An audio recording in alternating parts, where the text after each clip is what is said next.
Today, I'm excited to introduce my guest. It's Kelly Fitzgerald. Today, we're going to be talking about kind of all things SEO. We're also going to be talking about making data-driven decisions in your business. Little backstory here as I introduce my guest. Kelly was kind of introduced to me by one of our mastermind members, a therapist inside the Business Made Human mastermind community, and someone who said, hey, this person named Kelly did some really killer work on my SEO in a really difficult market. You should probably talk to her. And we had a great conversation. One day I was on my way driving to the beach, and then we've kind of found different ways to work together ever since. So anyway, Kelly, thanks for being here. Thanks for also humoring me and being willing to be live on YouTube right now, in addition to this audio being on the podcast. And yeah, what should people know about you? Well, my name is Kelly Fitzgerald, and I own Savvy Marketing Services. I help mental health professionals optimize their online presence. I do that several different ways, helping them with SEO, like you talked about, search engine optimization, so that when someone Googles their therapy services, they show up on page 1 or 2, ideally, so that people find them. Also help them with their Google My Business listing, optimize that so they can get found, as well as helping with blog strategy and training to optimize blog posts. I'm finding that therapists are getting more and more involved in blogs. So that's been helpful. Cool. And say more about how you kind of got here, because I know that you have, we have kind of a corporate background, I guess, in a way. Yeah, I have a very finance corporate background. Yeah. My first job was as a bookkeeper, so numbers are just, I guess, my gig. So I went through a series of finance jobs, and when I stayed at home with my son, I went back into the workforce and knew I needed a refresh. So I took a, digital marketing certification course and found out about all things SEO and social media, digital strategy, etc. I found that I really liked it, and no surprise that I was gravitated towards SEO, given that it's so data-driven. And I've worked at several digital marketing agencies, helping large organizations with the automation for email marketing or their digital marketing strategy or SEO. Over the past couple of years, I've been working with clients on my own through Savvy and helping mental health professionals. Like you said, you found me through a client. I've gotten referrals from my clients, and they all happen to be in this niche of mental health professionals. So it kind of just fell together. My husband is a therapist, so that's my connection to therapy. That helps. Yeah, you got a little insider tip with a therapist as your husband. So that's great. I'm really curious, because one of the first things I noticed, or that was clearly kind of a core value for you around this work when we first started talking, is data. And data, and let's say numbers for that matter, are not necessarily the most thrilling thing for therapists. We kind of come from the other side of the brain, where therapy is more of an art than a science. There's a lot of creative people drawn to this industry. There's a lot of people that are rely heavily on feelings, being sensitive to one's feelings and others, and kind of the art and the art of therapy more than the science. That, again, I'm making a sweeping generalization about the kind of person that often ends up as a therapist. That's not to say there aren't a lot of therapists that are very data driven and very rely on numbers to drive their practice and assessment and measurements and measuring over and over again. But anyway, why is data so important to you? And then talk a little bit about how you actually leverage that in your SEO work. Yeah, I'm glad you brought that up. I'm a total data nerd, and data is really everything with search engine optimization.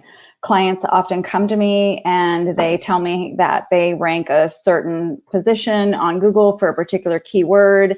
And I hate to burst their bubble, but I often go back to them and say, well, you're one of 5 people that searches for that term, so that's not going to do anything for you. So data is super helpful because it lets me know what keywords are worth going after. I look at several factors when I look at the data for keywords to target for a client. One is the volume. Like I mentioned, is there enough volume? And not only is there volume, but is it in the right place? So a lot of free SEO tools provide you national volume, which doesn't do therapists any good because even if you're licensed in a state or multiple states, you're not national. So you only want the market that you can serve. And you can do that by doing geo-specific targeting for keywords. But you don't have the ability to understand what the keywords that you might want to use because you don't have the volume information by geography. And I use a paid tool like most SEO consultants because I can get the level of detail that I feel like I need to provide the services that I want to my clients. The other component to determining keywords is keyword difficulty. So keywords are ranked on a score of 1 to 100, 100 being really hard to rank for. I've learned over time that I have a threshold of keyword difficulty that I like to aim for, and found that I get success with keywords that are within a sweet spot. Within 30 days from implementing SEO for my clients, I typically see some traction with their positions improving. Can you say more about what those numbers actually look like? So for therapists, give away my secret sauce. Yeah. I'm here to take all your secrets, basically. The ranking is 1 to 100. So 100, don't even go near it. And my sweet spot is 35. So out of 100 score, I like to target keywords that are a difficulty level of 35 and below. And the reason why is they're just easier to rank for. It's more realistic. You're going to get rankings quicker. I think that some terms are just more difficult to rank for. Depression, for example, some within the therapy services, online therapy, are going to be much harder to rank for just because they're so sought after. And there are ways to look at the terminology a little bit differently. So maybe if you tweak those terms, counseling, counselor, therapist, therapy, you might find a better keyword difficulty to go after. But keyword difficulty plays a huge part in my decisions. And I grab data from a lot of sources. I look at competitors. I look at a client's website. I'm always attracted to keywords that a client is already ranking for. It's much easier to improve rankings for keywords that someone already ranks for than to just generate rankings from nowhere. And I use that when I make my decisions. I always go over at least 3 options with my clients for every service page that we're working on so that they can see what the volume is, what the keyword difficulty is, what my recommendation is. And then we go from there to identify the target keyword. And then I create what I refer to as SEO tags. And that's essentially what someone sees when they do a search. So if I enter into Google anxiety therapist for my teenager, all of the blue hyperlinks are page titles. The description or the copy below that is a meta description. Those are the elements that I create for people and optimize them for their keywords so that when someone looks for the services that they provide, they're going to have an attractive terminology for the title so they can verify that that is what they're looking for. And then the verbiage in the meta description is going to have a call to action for them and a verification that the content you're looking for will be here when you click this link. Got it.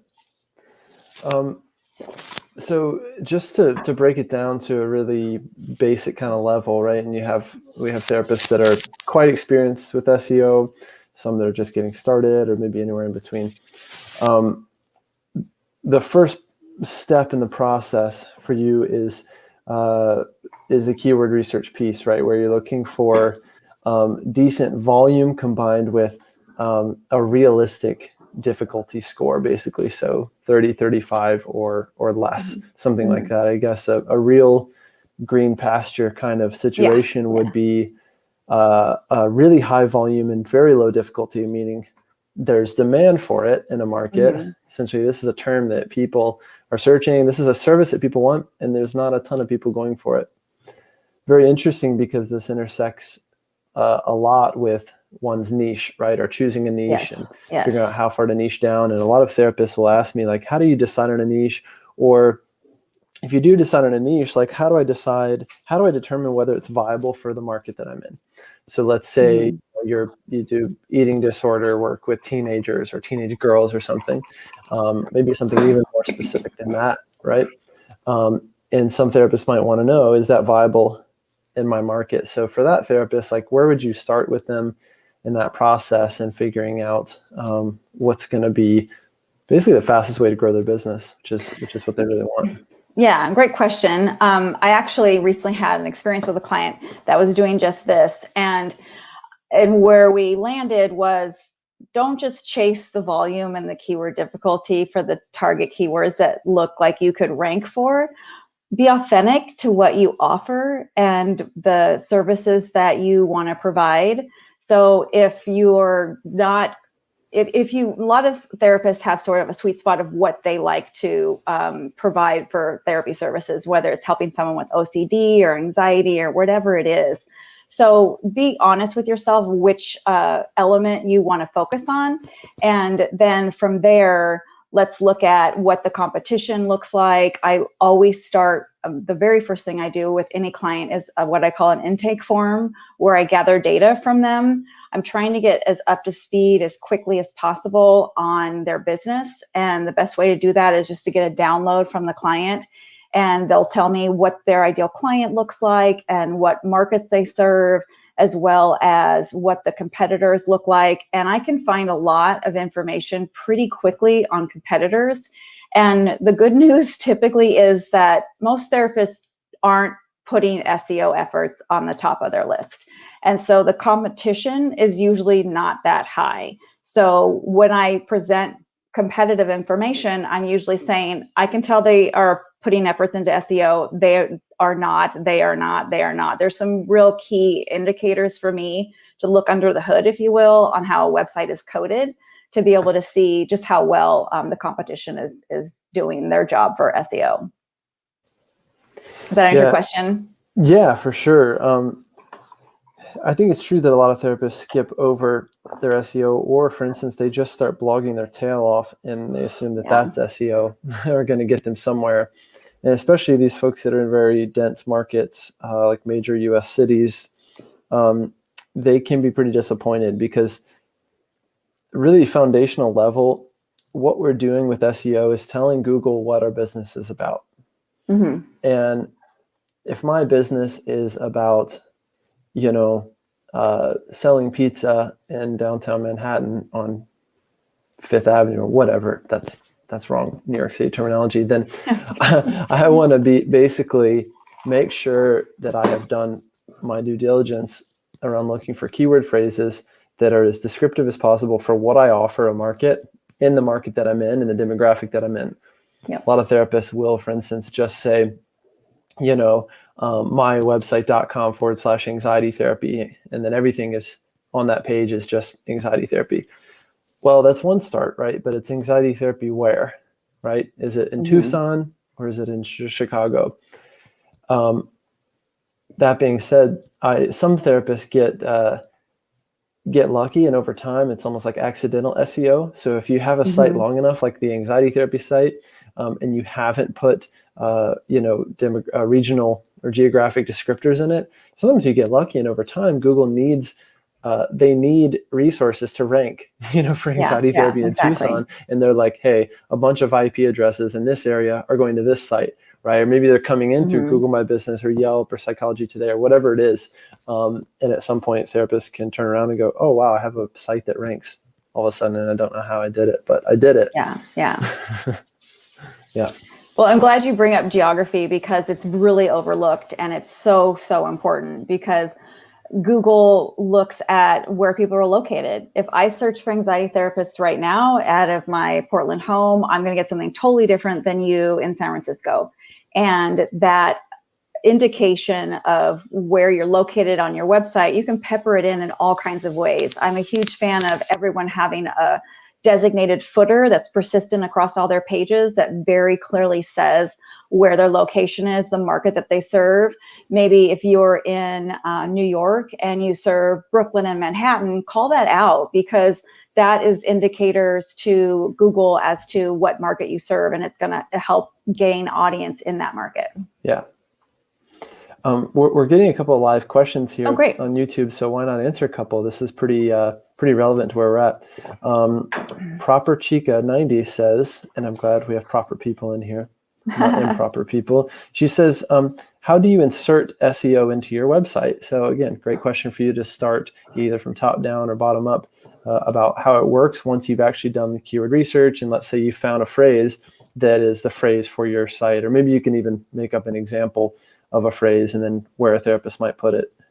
Yeah, that's a great question. And actually, what you want to do depends on the platform. So my clients are on Squarespace or they're on WordPress. WordPress has a plugin that's devoted to SEO, and it's mainly the Yoast SEO plugin. And a lot of people who have WordPress, their website developers are already putting that in because it's a kind of an industry standard. And it's fairly intuitive to insert your title tags, your meta description, your target keyword, and it gives you red light, green light to tell you how well optimized your page is. And the things that it looks at are, do you have internal links to other pages? Are you trying to keep people on your site? You want your site to be sticky. You don't want them to come and go. You want them to travel from page to page and increase their interest in what you have to offer. And so for WordPress sites, it's pretty easy because of that plugin. Although I always find that people get really nervous about, I don't have green lights on all of my indicators for my Yoast plugin. And you need to be reasonable about it. It's the optimal way of SEOing everything is when you're going to get a green light in the Yoast plugin. But for all intents and purposes, there are some key things that you want to do where you're incorporating the keyword, variants of the keyword, you're incorporating your geographic location. I actually have a download. I gave you a link. I think you're going to put it in the notes that breaks down all the elements of what makes a good optimized page, inserting anchor text. One of the key areas that is so overlooked across all industries I've found are images. And often people will insert an image and it'll be from Shutterstock and the title will be Shutterstock 123. Well, that is a missed opportunity because you could name that file anxiety therapy for children, my company name, my geographic location. And then there's also components within the image that you can further optimize. And it makes a really big difference. And I would say across the board, clients just don't do it because they don't know to do it. But that's WordPress. Squarespace is fairly similar. It just doesn't have a plugin. Squarespace isn't set up that way, but it's set up in such a way that it has a SEO tab. And you go in and it's pretty clear. Here's the page title. Here's the meta description. The main difference between the two platforms is Squarespace does not allow you to type in for this page, what is your target keyword?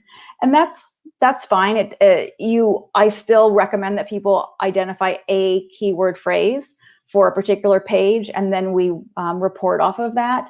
But that component just isn't part of the platform for Squarespace.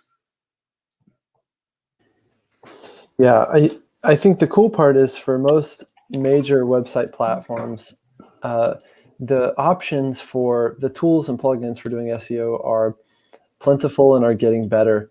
Mm-hmm. At a very basic level, you just want to go in and make sure once you have a keyword phrase that you're going to dedicate to that page, a particular page of the site, that you've put it in all the right places, and also that you're not trying too hard. There's back in the day, there's this issue with keyword stuffing where like you decide that the keyword phrase, is anxiety therapy in Noe Valley, which is the neighborhood I'm in. And then you just go into a page and you stuff it in there as many times as possible, or you get creative and do like white text on a white background so that it's in there. And that's black hat, what they call black hat SEO. You get in big trouble. Google doesn't like that, John. Yeah, it might work for like a day, but they're getting smarter, and the algorithm is getting a lot smarter and intuitive. Google ultimately, you have to think about Google's priority. And Google is, in the case of organic search, the user takes priority. The customer really takes priority, not the business, I would say. Exactly. And in that case, if I'm a user and I'm looking for pizza down on Fifth Avenue, I want you to show me pizza on Fifth Avenue only, and the most relevant search results, and ideally the best as well. So if there's two pizza spots, back to back on Fifth Avenue, but one has, you know, 1 million 5-star ratings on Google My Business or whatever. Google's factoring that in the bigger picture of your basically trust with Google, right? Your reputation, essentially. So the longer, this thing really has a snowball effect. It's like a relationship, right? You have a bit of trust in the beginning. You're also showing them and being explicit about what your business is about. Over time, you get some traction. And then Google sees through their creepy little eyes, people coming to your site. Let me step back. People searching for something like Fifth Avenue Pizza, clicking through that search, clicking through your website, and then maybe even taking an action on your website to call or fill out the form or ask for directions, whatever it is, right? They're doing things like that. And so Google goes, hey, it looks like people are having good experiences with this business. We should probably rank it more because that makes them look good, but more importantly, it makes us look good because the user is having a positive experience, right? And then once you've established really good foothold with your organic ranking, it tends to do well, it tends to snowball, it tends to stay pretty steady unless you majorly screw it up or all of a sudden you become a hot dog business overnight, which is a joke about a therapy practice changing their whole business or keywords or niche or whatever overnight. And then Google going, hey, you used to be an entirely couples therapy practice and now you're an EMDR and anger management practice or whatever, right? Yeah, Google wants to present relevant information based on the search intent of the user. And like you said, Google has gotten a lot smarter. And if you have a page that doesn't match with your content, if I create tags that are for depression and you put it on your OCD page, if someone clicks on the page title in a search engine result page and they go to the page and it's not what they thought, they're going to what's called bounce. They're going to leave. And that's a big indicator to Google that says, this site is not about that. I'm not going to serve this site up again when someone has this search query. So you want to be really authentic about what your content is because the user experience, like you said, comes first and foremost, and you're trying to answer what they're searching for. And going back to keyword stuffing, it's the same thing. A lot of people, you know, there are all kinds of places to optimize a page, but there's also something to over optimizing a page. And if I see anxiety therapy in Noel Valley everywhere on a single page, it really comes off as spammy and trying too hard, and it's distracting. The best thing to do is to just use your natural language. You know, it doesn't have to be the exact 4 terms that are your target keyword. It doesn't have to be in the exact same order. You can use variations of the terminology: anxiety counselor, anxiety counseling, anxiety therapy, to help maximize the traffic for drawing search engines. Yeah, I mean, again, Google's algorithm gets better over time. There's a great deal of machine learning that's happening. And yeah, part of it is the keywords. That's kind of what gets you to the dance, so to speak. But they're also looking at when people do arrive to your site, right? Do they bounce, first of all? And more importantly, do they stay? Do they move around the site? Do they go deeper into the site, deeper into the content? And do they take action, right? Do they fill out a contact form or, you know, write you an email or, you know, click an active phone link or something like that? And so, but there's also like, you know, when you write good kind of human-centered copy, very like basic language, good straightforward copy about what you do, how you help, and your services. And also you have good content marketing. So you have blogs, even YouTube videos embedded into your practice site. That's going to keep people on your site longer, and that clock is ticking, and that's adding up with Google, right? And the more time people spend on your site, Google goes, hey, this is a cool place to hang out. This is a reputable place to hang out. We should send more traffic here, right? People are getting a lot from this site, so we should keep sending them there. So, I mean, there's therapists overdo it because there's so many factors that influence SEO. But if you step back, you know, therapists understand people and they understand how to build trust. So if you think about Google like a person, however weird that is, you think, what would I need to do to trust this person? Well, be explicit, be clear about what you're about, what your business does, who you help, and then stay consistent, right? Stay relevant, stay fresh, keep making content once a week or every other week, whatever you can commit to. And I would also add, don't talk about yourself. A lot of therapists, it's it's all about me. I have all these great credentials. This is my experience. I can help you, blah, blah, blah. Talk about the pain point. You need to tell someone how you're going to solve their problem. that's why they're there. Someone has a kid with OCD and they're typing OCD therapist for my child. They're ramped up. They want help. They don't want to hear about your credentials. And it's great that you have them, but don't start with that. Like, really sit in the seat of the person searching. That is, get empathy for their situation and what they're searching for, and look at it from that lens, not from, I need to tout about all of my background just to get credentials and validation in that way. People want to be able to feel like, they can relate to you, that they're going to be able to work with you. So the look and feel of your website is a big component of whether or not someone's going to continue down the path of considering working with you, as well as the copy that you're writing and how you're writing that copy. We've got a question here from Kelly in, I'm going to say Mississauga. Sounds right. She says, "Hi, John and Kelly. We're launching an online group practice. What is the best way to start building SEO for a group practice that offers online services province-wide?" And saying province-wide, I'd take a wild guess here in Canada. But hey, the rules still apply. Google rules still apply. So this is an interesting one, right? Because we are in the middle of a very rapid acceleration toward online therapy that was mostly generated by you know what, and I think will probably sustain long after you know what continues to improve. But there's a lot of therapists that are wanting to either be online exclusively or start a group practice that's online only. And this raises a big question of, how do I do my SEO if I'm not just targeting my tiny little town? Yeah. And it's interesting. I assumed that online therapy was what people typed. And since COVID started, we've had a lot of data that I can analyze. And I've been very surprised that fairly consistently people are typing for online therapy, my geography.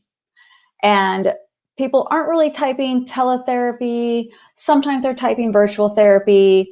But this is where the data comes in. I can't answer your question without knowing what your province is, and then looking into the data and saying what I think is the most realistic based on what I've talked about before, which is there volume and what difficulty level is it at? And I will say that it's definitely viable. You can rank for online therapy keywords in your market, because again, if I go back to, I'm sitting in Portland, Oregon, John's in San Francisco, and if we both are looking for online therapy, our search results are going to be drastically different, because Google is looking at all those local indicators like we referred to before to help determine what is the most relevant website to show you. Here's what I would say, and it's really the same logic of, if you're a group practice owner and I open my first office here in San Francisco, and I focus intently on getting organic search results for San Francisco. And then I decide, well, I want to open an office in Oakland, which is just across the bridge, right? But it's a different city. How do I do that? I would approach it in a similar way with your online group practice, or assuming that a province is like a state or maybe a comparable size or whatever. I would start small. I would start with where you're at. And I agree, people aren't necessarily searching online therapy. And you also have to keep in mind, if they are, there's a lot of these lovely companies like BetterHelp and Talkspace and all those fine people with offensive amounts of venture capital behind them. So they've got money to burn and you don't. They outrank you, they outrank you and they outbid you on Google Ads. So your best bet could be something like long tail keywords in your area or in your town right now. And then you get people to your site. Let's say you do, EMDR therapy in Mississauga, right? Whatever your town is. And you're going to decide to get traction with that keyword phrase, or maybe a long tail keyword phrase around that. And you get some traction. Then you decide, okay, I want to expand that a little bit and expand to, EMDR in my province or something like that. But you can get traction. You can get traction for the service, the type of therapy, the issue people are looking for, the demographic, whether it's kids or teens or couples. There's many entries in. And then the delivery method is online, right? So people can come to it. And some people already might even be assuming, hey, yeah, therapy's probably online because of you know what. Otherwise, people get too focused on this online therapy piece. The same way that therapists are obsessed with making pages that say individual therapy. which is like the way that our grad school classes were separated. Like you're in an individual therapy class or your group therapy class or whatever. The therapists just assume things like that. So it comes down to what people are looking for and how can you get that snowball started, in my opinion. Also, more globally, how can you build your email list along the way? How can you generate traffic no matter what, build more content, go deeper with your content, right? Yeah. There's just a lot of other pieces to it. And then you have the whole other kind of world, but related world of paid ads and where you're running Google ads. So with that, it could be a lot simpler to just start running ads in your whole province, right? For the kind of issues you work with. And I did want to jump in and just add one of the other components that I find often that I think people overlook, although they may be searching it themselves when they're looking for the local pizza place, but near me searches. People often type anxiety therapist near me. Well, how do they know what near me is? Well, it's really helpful as a therapist if you have a Google My Business profile and if you've optimized your website for your geography, because then you're more likely to be percolated in the top page for Google search results. So I can't emphasize enough that the location is super, super important. Even if you're providing something on a larger scale, like online therapy, where it could be statewide, as an example, you still have an ability to identify what that location is so that Google can indicate to Google what that looks like. For sure. We got about 10 minutes left. So for those of you here live with us on YouTube, definitely ask your questions here before we start running out of time. I'll transition just a little bit and say, you and I have talked a lot about using data to grow your practice and really, in this case, make decisions about your SEO, looking for keyword opportunities, and a good blend between good volume and a competition score that is not so great that you'll have no chance. Somewhere along the way, we started working on one of our newest offerings at Private Practice Workshop, which is our Owner Dashboard Premium service.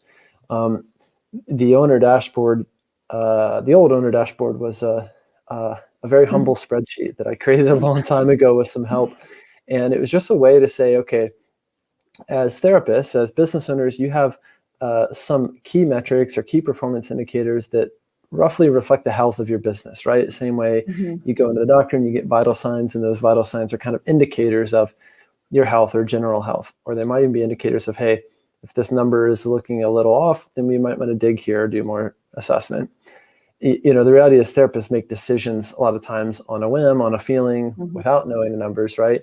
And they often don't know what the health of the business is really like, whether it's their marketing metrics or their finances or the number of intakes they've had or how well their clinicians are retaining clients, things like that. So anyway, maybe talk about that just a little bit in terms of what it's been like to help therapists with their data through the Owner Dashboard Premium program. And of course, we'll put a link to it in the description and everything. Yeah, no, great. I've been onboarding folks and creating their metrics, which is a great combination of my skill set to nerd out on data and create pretty metrics for folks. But what I've really noticed is that people, like you said, they weren't aware of their numbers across financials, across ad campaigns, across their website traffic. And the way that the dashboard is set up is it's very visual and it's also very intuitive. You can have information across all kinds of data sources. Since I come from the SEO lens, I'm a big proponent of people pulling in data from Google Search Console. And a lot of people don't utilize this free tool. And what it does is it shows you what people are currently using for search terms that you then show up in Google. And Google will then identify what the current ranking is for that particular term for your website. And so that's a gold mine of information. Often people are typing how to or what if, and these are great questions to then create blog content off of. And all of that can be mined through Google Search Console. It's just one example of a data source that you can bring into the Owner Dashboard Premium system that John's got for his clients.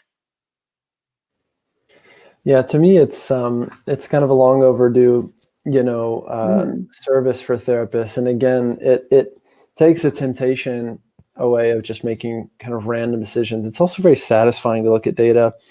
It's very reassuring and almost a good treatment for your anxiety about your business. You look at the numbers, right? And I can't tell you how many times a therapist I'm working with says, I feel like things aren't going well, right? Or I feel like I'm really screwing up, or I feel like, I'm not making a lot of money this month. And then we look at the numbers and they say it's something totally otherwise, right? You're having the best month ever. You got all sorts of traffic or whatever. Another example is therapists who go, well, my website's not working, so I'm going to change it. We don't necessarily know that, right? Because top down, you can have all sorts of different problems with your website. You can't conclude your website doesn't work if you have zero traffic, right? It's like saying no one wants to buy my pizza, or no one likes my pizza, but no one has even tried it or walked in the door. Yeah. You have a traffic problem, right? So it's like, let's fix the traffic problem first before you go tinkering with everything on your site. The owner dashboard premium gives you, a level of detail on those sorts of things. It's also updated real time. So a number of our metrics, at least a portion of our metrics are automated. So you can see things like your income and also compared to previous periods. So I think that's satisfying too, to see a 10% increase in your income, compared to the last period and things like that. So it's really neat to see kind of where your business is at, where it's been, and where it's heading all in one place. That's kind of the ethos of the owner dashboard premium. So, well, I know that one of the things you really liked about it was the red and green indicators of increase and decrease percentage over a time frame. And that's a very visual way. We talked in the beginning of our chat today about how therapists aren't that numbers oriented. And so visualization of data is a great way to understand different metrics. And that's what the dashboard does. And I think it's a really comfortable way for therapists to assimilate their information and make decisions. Definitely. Yeah, I'm really excited about the product and the service. People are getting a lot of good results with it. We've had people really raving about it and getting a great level of detail and insight into what's really going on in their business. So we got like 5 minutes left. We got another question here, and the question is, what if I live in a certain country but provide therapy online in a different language and therefore another country? So you live, let's say, here, but you're providing therapy in, I don't know, Spain or something. How would we do that? I would assume you have one website. And if that's the case, then you would want to have a page that's identifying your services in that location and within that language. If they're totally different markets, it might actually make sense that you have two different websites, one that serves the language and the market outside of where you live, and one that serves the one where you live. But in the question, the way it's asked, it sounds like someone lives in a certain location, but they provide services elsewhere. And so if that's the case, you want to orient your website to where you provide the services. Yeah, and another scenario is some therapists, let's say in the US, who are bilingual, speak English and let's say Spanish, might have like a toggle switch on their site that effectively turns their site into Spanish and back to English and whatnot. And that creates an interesting situation too with SEO, and whether it's all the same site, or is Google translating that site, or do you have a separate site, like a mirror site for your Spanish-speaking clients, something like that. I would, it gets a little trickier, but ultimately, the principles are still the same, right? That you need to tell Google what people are looking for, or you need to know what people are looking for and tell Google what your business is about.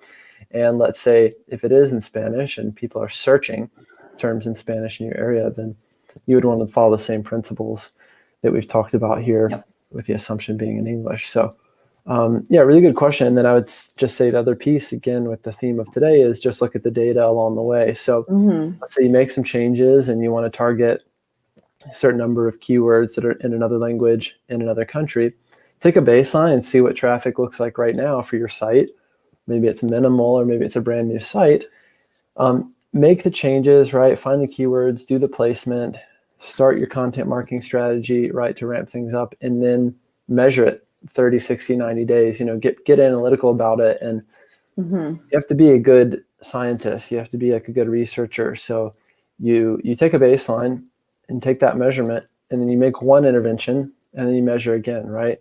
And what we're trying to do is like a good experiment, right? You're trying to isolate the variable and say, I did this thing, and did this thing produce the result that I'm now seeing versus I did 10 things and I have no idea what's producing the result. Which one worked? Yeah, it's my favorite dilemma. Yeah. We got just a couple minutes. If you guys have more questions, by all means, throw them in the chat here. Otherwise, Kelly, as we start to wrap up, any final like tips for therapists and even things you're seeing recently that therapists are maybe missing, or therapists that are really crushing it with Google? What are they doing well, and what do you want to make sure therapists listening know? Yeah, no, great question. And what I've been seeing recently is I've been doing a lot more blog training. People are making efforts to have content that relates to the pain points that their target audience has. And then within those blog posts, they're then doing what's called internal links, so that if I have a blog post on how to manage my ADHD child, then within the content of that blog post, I want to put an internal link to a page of my services where I offer ADHD therapy. And the ability for people to find your website just drastically increases when you have more content. And often I'll find that one of the biggest traffic sources to a website is blog traffic. And they eventually get to your services pages, but they got there from your blog because they had a very specific situation that they were looking for information on, and then that related to a service that you offer. And so blogs, just like your website, need to be SEO'd to maximize your ability to attract organic traffic. Totally. Well said. The last thing I would say is just making sure your SEO is a part of a bigger strategy. Like I said, things like growing your email list, engaging your list, keeping up with consistent content marketing. You might involve some paid traffic as part of the equation, and just making sure you're doing everything right. You also might start with Google ads and ramp up your traffic with paid ads in the beginning, and over time, as your organic catches up, you can essentially get free marketing, right? You're getting free leads over time once you've made that investment. And let's say worked with someone like Kelly and done your due diligence with your SEO. And then over time, that organic traffic is growing and growing and growing. And you can pull your ads budget back quite a bit or eliminate it altogether. And you've got organic traffic plus an email list. And that can be more than enough for most practices. So pretty powerful stuff and pretty fun if you're nerdy like us, right? Yeah, exactly. Other people are like, man, wow, these guys get a life. Yeah. Kelly, thanks again for being here. No and just remind people, so I put a link here to the freebie, but maybe say the freebie and what it is. We'll put a link to in the description, and then also make sure to let people know how they can find you.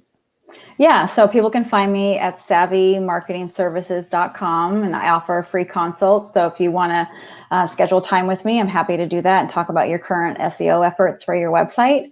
I've created a infographic, I guess, for people so that they can get a sense of just what is a well-optimized page. What does all this mean? What's an anchor text? What's alt text? Like, what? I don't understand this.